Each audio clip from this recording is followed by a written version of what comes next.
নমস্কার বন্ধুরা, টুসির রান্নাঘরে আপনাদের সবাইকে স্বাগত। আজকে আমি নিয়ে এসেছি একটি নিরামিষ ওলের রেসিপি।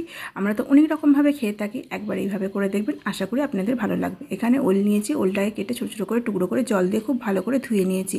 এদিকে গ্যাস জ্বালিয়ে কুকার বসিয়ে দিয়েছি। কুকারের মধ্যে দিয়ে দেবো পরিমাণ মতো জল, দেবো 1 চামচের 4 ভাগের 1 ভাগ হলুদের গুঁড়ো আর হাফ চামচ মতো লবণ দিলাম। জলটাকে খুব ভালোভাবে ফুটতে দেবো। জলটা যখন সুন্দরভাবে ফুটে উঠবে তখন এই কেটে রাখা ওলটাকে দিয়ে দেবো, দিয়ে কুকারে একটা সিটি দেবো। এতে ওলটা খুব সুন্দরভাবে সেদ্ধ হয়। ঠান্ডা জলের মধ্যে দিলে কিন্তু ওলটা সেদ্ধ হতে সময় নেয়। এই যে ওলটাকে জল ঝরিয়ে একটা বোলের মধ্যে আমি নিয়ে নিয়েছি। এটা তাড়াতাড়ি ঠান্ডা করার জন্য আমি একটু ডাল কাঁটা দিয়ে ভেঙে দেব, যাতে একটু তাড়াতাড়ি ঠান্ডা হয়ে যায়।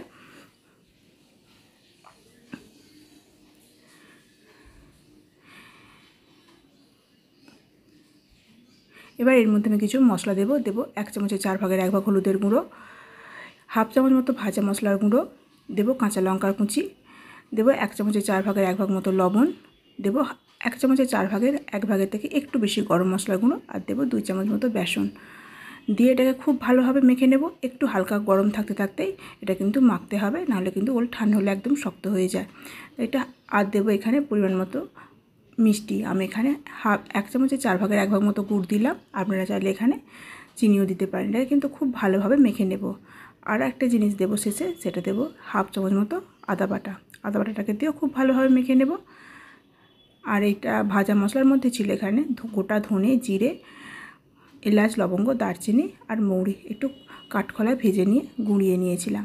এবার এটা খুব সুন্দরভাবে মিহি করে মেখে নিয়েছি, যাতে এর মধ্যে কোনো রকম দানা না থাকে। এটা মাখা হয়ে যাওয়ার পর ছোটো ছোটো বলের আকারে আমি গড়ে নিলাম। এদিকে একটা জায়গার মধ্যে নিয়েছি টক দই। এই যে চামচটা নিয়েছি, চামচটার 6 চামচ মতো টক দই নিয়েছি।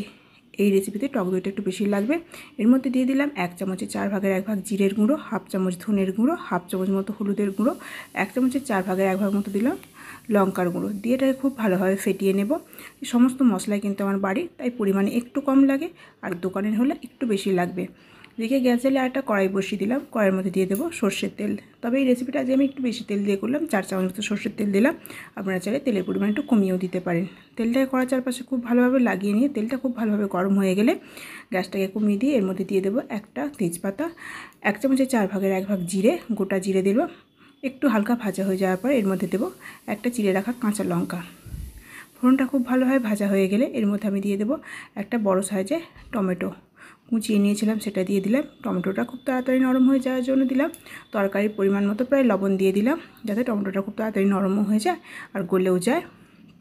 যখন টমেটোটা এরকম নরম হয়ে যাবে, গ্যাসটাকে একদম লো ফ্লেমে করে দেবো। দিয়ে এর মধ্যে দেবো 1 চামচের থেকে একটু কম কাশ্মীরি লঙ্কার গুঁড়ো, আর দেবো 1 চামচ মতো আদা বাটা। দিয়ে একটু খুব ভালোভাবে নাড়াচাড়া করে নেব। তারপর আমি দেবো এর মধ্যে যে দইটা করে রেখেছিলাম মশলা দিয়ে, সেই দইটা দিয়ে দিলাম। গ্যাস কিন্তু থাকবে অবশ্যই লো ফ্লেমে, না হলে কিন্তু দইটা ফেটে যাবে। এবার এটা খুব ভালোভাবে কষাবো যতক্ষণ না দই থেকে তেল ছেড়ে যায়। দই থেকে যখন এরকম সুন্দর তেলটা ছেড়ে আসবে এবং সমস্ত মশলাটা খুব ভালোভাবে কষানো হয়ে যাবে, তখন কিন্তু আমি ওই যে ওলের বলগুলো করে রেখেছি ওটা দিয়ে দেবো।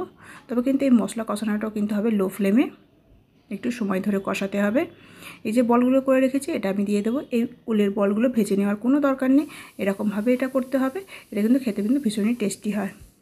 এবার এটাকে লো ফ্লেমে করে চাপা দিয়ে দেবো 1 থেকে 1.5 মিনিটের জন্য। এবার কিন্তু নাড়াচাড়া করতে যাবে না, কারণ এই সময় বলগুলো খুব নরম থাকে, ভেঙে যাবে। এখানে যে মশলা ধোয়া বাটির জলটা ছিল সেটা আমি দিয়ে দেবো। দিয়ে নাড়াচাড়া করলে সুবিধা হয়, তাহলে কিন্তু আর ভেঙে যাওয়ার সম্ভাবনাটা থাকে না। একটু হালকা হাতে নাড়িয়ে দিলাম। আমি কিন্তু এতে আর একটু জল দেবো, কারণ এটা খুব তাড়াতাড়ি ঘন হয়ে যায় যেহেতু ওলের রেসিপি। দিয়ে এটা চাপা আর একটু দেবো এর মধ্যে লবণটা একটু কম ছিল বলে 1 চিমটি লবণ দিলাম। আর দিলাম গুড়, হাফ চামচ মতো দিয়ে দিলাম গুড়ের বদলে আপনারা চিনি দিতে পারেন। এই রেসিপিটি খেতে কিন্তু একটু টক টক থাকবে, একটু ঝাল ঝাল খেতে হবে। এবার গ্যাসটাকে লো ফ্লেমে করে 2 মিনিটের মতো চাপা দিয়ে দিলাম। দেখুন বন্ধুরা, কত গ্রেভিটা ঘন হয়ে গেছে। ওই জন্য আমি একটু বেশি করে জল দিয়েছিলাম।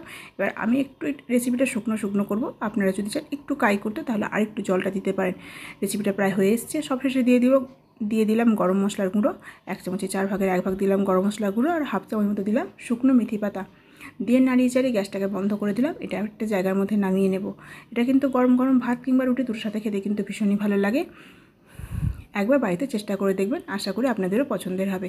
যদি আমার রেসিপি আপনাদের ভালো লেগে থাকে, আমার চ্যানেলটিকে সাবস্ক্রাইব করবেন, লাইক করবেন, কমেন্ট করবেন, শেয়ার করবেন। দেখা হবে নতুন কোনো ভিডিও নিয়ে। আজকের মতো টাটা।